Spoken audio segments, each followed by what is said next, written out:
Pour mincir, arrêtez de compter vos calories. Alors je sais que pendant des années, on a eu beaucoup de choses autour des calories, dans les années 80, dans les années 90, et on vous disait comptez vos calories, faites en sorte de diminuer vos quantités caloriques, il y a des aliments plus caloriques que d'autres, donc il faut absolument arrêter de manger toutes ces calories, c'est ça qui vous fait grossir. Et il y avait cette grande théorie de calories in, calories out, c'est-à-dire plus vous consommez de calories et plus vous allez grossir, et plus vous dépensez de calories et plus vous allez mincir. Ou bien, si vous ne dépensez pas assez de calories, eh bien mangez moins, mangez hypocalorique, comme on disait, donc avec moins de calories, et donc du coup vous allez naturellement mincir. Et il y a tout un mouvement nutritionnel, diététique qui est né autour de tout ça, et qui est encore présent aujourd'hui pour vous dire attention, si tu veux maigrir, ben il faut pas manger trop gras, faut pas manger sucré, il faut manger peu calorique, et c'est les fameux régimes hypocaloriques qui ont été prescrits pendant des dizaines d'années par les diététiciens avec cette approche classique qui va du coup vous dire en gros le schéma, ça va être le poisson bouilli à l'eau avec très peu de gras, avec des légumes verts, avec du pain complet, et puis vous allez manger comme ça des repas hypocaloriques où vous allez diminuer au maximum vos calories par jour pour du coup descendre plus bas dans vos calories. Et donc forcément, si vous mangez moins de calories et qu'en même temps vous bougez plus, et ben du coup vous allez perdre du poids. Le fameux manger moins, bouger plus, voilà, manger plus équilibré, bouger, manger, bouger. Ces grands principes alimentaires là, qui sont anciens maintenant, qui commencent à dater. Et moi, en fait, je me mets contre ça. C'est pas souvent que j'ai ce point de vue-là assez arrêté, mais en fait, c'est un peu un coup de gueule aussi cette vidéo parce que j'en ai un peu marre de voir des personnes qui fonctionnent encore sur ce schéma aujourd'hui, avec toutes les données scientifiques actuelles qu'on a et avec les nouveaux fonctionnements qu'on a, qu'on connaît maintenant grâce à la science au niveau de notre corps. Je m'explique. En fait, ce qui se passe aujourd'hui, c'est qu'on sait qu'on est gouverné par nos hormones. C'est vrai pour les hommes sur un plan alimentaire, mais c'est surtout vrai pour les femmes parce que nous, on a des hormones en plus dites sexuelles qui sont nos hormones comme les oestrogènes, la progestérone et qui gouvernent nos cycles. Parce que nous, on a ce rôle de créer des bébés et donc on a ce cycle qui nous suit tout au long de notre vie de femme jusqu'à l'âge de la ménopause. Et donc, on est très guidé par ça, très gouverné par ça, et il y a une hormone plus spécifiquement qu'on a beaucoup étudiée ces 20 dernières années qui s'appelle l'insuline. Et en fait, ce dont on a pris conscience, c'est que cette hormone avait un impact énorme. Et ça a permis d'apprendre beaucoup de choses en fait sur notre métabolisme et aussi sur le fonctionnement de la perte de poids en fait. Et on s'est rendu compte qu'en fait, se baser uniquement sur les calories, ça ne fonctionne pas. Et peut-être que vous en avez fait l'expérience, vous avez fait des régimes hypocaloriques, vous êtes affamé, vous avez eu des moments où vous perdiez du poids mais vous avez tout repris. Et cette alimentation dite raisonnable, soi-disant saine, ne vous sustentez pas suffisamment, ne vous donnez pas suffisamment d'énergie, et du coup peut-être que vous vous sentiez non seulement affamé mais fatigué, pas bien dans votre tête, pas bien dans votre corps à ce moment-là, et que du coup vous avez craqué et vous avez repris vos anciennes habitudes. En effet, c'est normal parce que le système calorique, en fait, déjà, il n'est pas exact. On n'a pas tous le même fonctionnement par rapport à ce qu'on mange. La calorie, en fait, c'est juste une unité de chaleur qui a été mesurée en fonction de comment un aliment donne de l'énergie. Et c'est quelque chose de très physique, on va dire, dans le sens physique, la matière, la physique. Et donc, ça peut pas, en fait, vraiment s'élargir à toutes les personnes. Donc une calorie sur une personne va pas avoir le même effet que sur une autre. C'est la même chose aussi dans les aliments. C'est pas pareil de manger un aliment calorique qui est sucré qu'un aliment calorique qui est du gras. Il va pas du tout avoir le même effet sur votre corps. Une calorie, un aliment calorique sucré, il va avoir un effet direct sur votre insuline, et je vais vous en parler après sur votre prise de poids. Alors que si vous consommez un aliment très calorique qui est gras, comme du beurre par exemple, il va pas du tout avoir le même effet sur votre poids automatiquement et entre autres sur votre insuline. Donc en fait, on a imposé ce système de calories.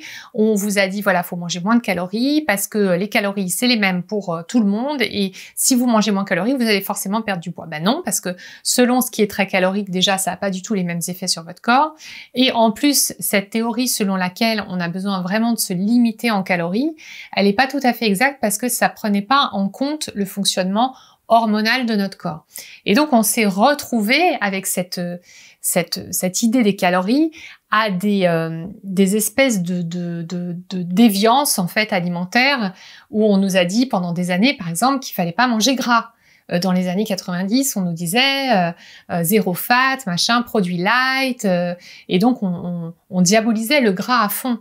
On en est complètement revenu aujourd'hui. On sait que les sources de gras, de bons gras, sont essentielles pour l'organisme et que ces produits light à base d'édulcorants, de chimie et autres ne nous ont absolument pas rendu service et ne nous ont pas du tout aidé à nous rééduquer alimentairement et à avoir un corps en meilleure santé et à du coup avoir une perte de poids durable.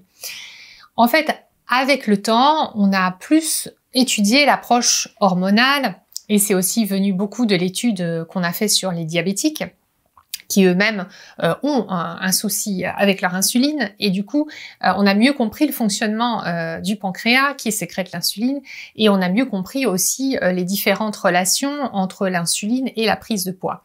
Aujourd'hui, on sait une chose pour sûre, c'est que sur un plan hormonal, on a une sécrétion d'insuline à chaque fois qu'on a une prise alimentaire. Et plus on a une prise alimentaire qui est forte en glucides rapides, c'est-à-dire en sucre, mais pas que, aussi en pain blanc par exemple, en riz blanc, en farine blanche de manière générale, et ben du coup on a une sécrétion d'insuline automatique qui vient. L'insuline, elle est là pour réguler notre taux de glucose dans le sang, donc notre taux de sucre. Et du coup, dès qu'on produit comme ça de l'insuline en excès, on va automatiquement avoir cet excès qui va être stocké en graisse. Et donc, ça va nous faire grossir. Voilà, si je vous schématise la chose de la façon la plus simple possible. Donc, on est bien d'accord que la prise de poids, là, elle a un lien hormonal. Et ça, c'est vrai pour tout le monde. Toute personne humaine a une insuline qui monte à partir du moment où elle a une glycémie qui monte. Ça va avec en fait, ça marche ensemble. Je parle bien sûr à des personnes qui sont en bonne santé. Et donc ce qu'on a compris, c'est que du coup, évidemment, l'insuline a un rôle super important dans notre métabolisme. Et bien sûr que en fait la perte de poids comme la prise de poids a d'abord une origine hormonale. On n'est pas sur une origine calorique, on est sur une origine hormonale. Et en fait, c'est tout un shift de paradigme de réfléchir comme ça parce que on n'est plus en train de se dire le problème il est à l'extérieur, le problème il est dans les calories de mes aliments. Non, le problème il est dans mes hormones, la réaction de mes hormones par rapport à mon alimentation. L'avantage, c'est que c'est vrai pour tout le monde. C'est beaucoup plus logique et biologique d'envisager la perte de poids sur un plan hormonal que de l'envisager sur un plan calorique. C'est le fondement en fait d'une alimentation saine doit être fondé sur l'étude de la réaction entre les aliments et votre glycémie et la réaction aussi forcément des aliments que vous consommez avec votre insuline. Et ça va ensemble en fait. C'est pour ça que l'alimentation IGBA, qui est un concept lié à la glycémie, est déjà beaucoup plus intéressant parce que on est directement en lien avec la glycémie et donc directement en lien avec l'insuline. Donc on est déjà dans une approche qui ressemble à une approche hormonale. Mais pour moi aujourd'hui, l'approche la plus poussée en termes de perte de poids, c'est l'approche qui prend pleinement en compte le fonctionnement biologique de votre corps en lien avec les aliments et donc de comprendre comment on peut mieux gérer cet aspect hormonal et diminuer notre insuline au maximum pour qu'elle reste dans des niveaux bas et que notre corps s'entraîne à aller chercher du coup les graisses à l'intérieur plutôt qu'à l'extérieur à travers l'alimentation. Voilà pourquoi je pense à l'heure actuelle, avec les connaissances médicales, scientifiques qui existent sur le terrain, qu'on ne peut plus résumer l'alimentation à des questions de calories en fait. C'est plus possible de baser sa perte de poids là-dessus. Pour moi, c'est une méthode qui est dépassée, qui est poussiéreuse et qui ne prend pas du tout en compte le fonctionnement de notre corps aujourd'hui. Le fonctionnement de notre corps aujourd'hui, il est fondé sur un aspect hormonal parce qu'il est fondé sur l'aspect insulinique et c'est ça aussi qui entraîne la prise de poids et c'est ça qui entraîne les maladies du siècle comme le diabète qui est une maladie qu'on peut prévenir ne serait-ce qu'avec l'alimentation et qui a un lien direct du coup avec ce que vous mettez dans votre bouche au quotidien. Alors, quelle est donc la solution maintenant pour améliorer votre alimentation en prenant en compte cette hormone sur une base hormonale, donc qui est l'insuline? Eh bien, ça va être des alimentations du type cétogène, parce que le cétogène, c'est justement une approche qui va vous permettre de vraiment miser sur vos graisses internes. Pour vous simplifier la chose, sans rentrer dans trop de détails techniques, quand vous vous mettez en diète cétogène, vous allez vous mettre en état de cétose et votre corps, il va apprendre à utiliser la graisse de l'intérieur. Et ce qui est un peu paradoxal, c'est que pour l'aider à utiliser la graisse de votre corps, il va avoir besoin aussi de plus de graisse dans votre alimentation. Et donc, c'est une alimentation qui est plus grasse qu'une alimentation classique qu'on pourrait trouver dans un régime classique. Après, pour moi, le cétogène bien fait, ça veut pas dire du tout de se gaver de bacon et de beurre et de fromage, comme je le vois parfois sur les réseaux sociaux, surtout aux États-Unis. C'est plutôt favoriser les bons gras, comme l'avocat, comme l'huile de coco, comme l'huile d'olive, comme les poissons gras et ce genre de choses. Mais passons là-dessus. Mon message vraiment ici, c'est de vous dire que si vous croyez encore que c'est les calories qui vous gouvernent et que vous n'arrivez pas à perdre de poids là-dessus, c'est tout simplement que vous avez une approche qui est dépassée, qui a besoin d'être enrichie de cette approche hormonale et de comprendre que votre corps, en fait, sécrète une hormone quand vous avez une alimentation qui est trop glucidique et donc c'est important de revoir ça. Après, moi, j'ai une approche cétogène qui est vraiment aussi hypotoxique et anti-inflammatoire parce que je pense qu'une alimentation cétogène classique peut vraiment créer de l'inflammation dans votre corps et venir acidifier votre terrain. J'ai aussi une formation naturopathique, donc je fais attention aussi à ces aspects-là. Et pour moi, l'alimentation qui s'approche de l'idéal, ça serait plutôt du cétogène hypotoxique. Et l'approche, en fait, cétogène s'est beaucoup développée ces dernières années. Et tout ce que je vous dis là, ça vient pas de moi, c'est des choses que j'ai lues à travers des publications, à travers des études scientifiques, à travers l'étude aussi des écrits de Jason Fung. Jason Fung, qui est un médecin américain qui a créé des cliniques de l'obésité où il accompagne des personnes de diabète de type 2 et il les aide à réduire, voire à guérir du diabète de type 2 avec une alimentation cétogène et en mixant le jeûne intermittent et l'alimentation cétogène.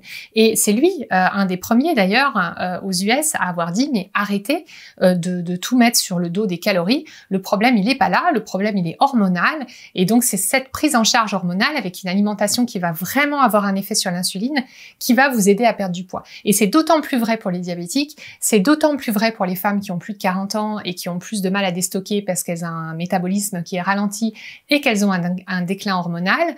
Et c'est d'autant plus vrai pour toutes ces personnes qui sont en régime depuis des siècles, qui n'arrivent pas à perdre un gramme et qui sont restées encore sur ces méthodes des années 80-90 qui finalement ne sont pas du tout aussi abouties que les dernières études qu'on voit aujourd'hui. Après, moi, je reste par principe pas juste sur une chapelle en disant c'est le cétogène et pas autre chose, ou bien c'est l'alimentation anti-inflammatoire ou pas autre chose. J'ai ma propre approche qui mélange à la fois le jeûne intermittent, l'alimentation anti-inflammatoire, la diète cétogène, mais pas que, aussi des méthodes de développement personnel pour améliorer son état d'esprit, sa positivité et aussi sa confiance en soi. Et je pense que c'est cette méthode holistique-là qui donne les meilleurs résultats. En tout cas, c'est ce que je vois chez mes clientes. Si vous avez besoin de vous prendre en main et d'agir, vous retrouverez ci-dessous, en dessous de ce lien, le lien vers ma boutique où vous retrouverez les différents programmes nutrition que je propose si vous voulez aller plus loin. Et c'est aussi possible de réserver un appel avec moi si vous voulez aussi mieux comprendre les choses et qu'on en parle ensemble et que je vous aide à débloquer des premiers aspects directement ensemble. Il suffit de prendre rendez-vous. Vous trouverez tous les liens actuels pour justement aller plus loin avec moi dans la barre d'infos. Il suffit de cliquer cliquer sur plus et vous allez voir les liens. Et puis si vous voulez intégrer cette vidéo en profondeur, puisque vous êtes encore là à la fin de cette vidéo, c'est certainement que vous avez envie de passer à l'action, vous pouvez télécharger ma fiche pratique que vous retrouverez directement dans mon coffre-fort. Il suffit de laisser votre email, de cliquer sur le lien qui apparaît ou bien dans la barre d'infos. Et dans mon coffre-fort, vous allez trouver toutes les fiches pratiques de mes dernières vidéos, y compris de celle-ci, qui va vous aider à mettre en place concrètement justement tout ce que je vous propose, avec un résumé clair des points principaux, et puis aussi un mini coaching pour vous aider à mettre en place une nouvelle alimentation rapidement et dans les meilleures conditions. Je vous dis à très bientôt pour une future vidéo et n'oubliez pas, prenez soin de vous.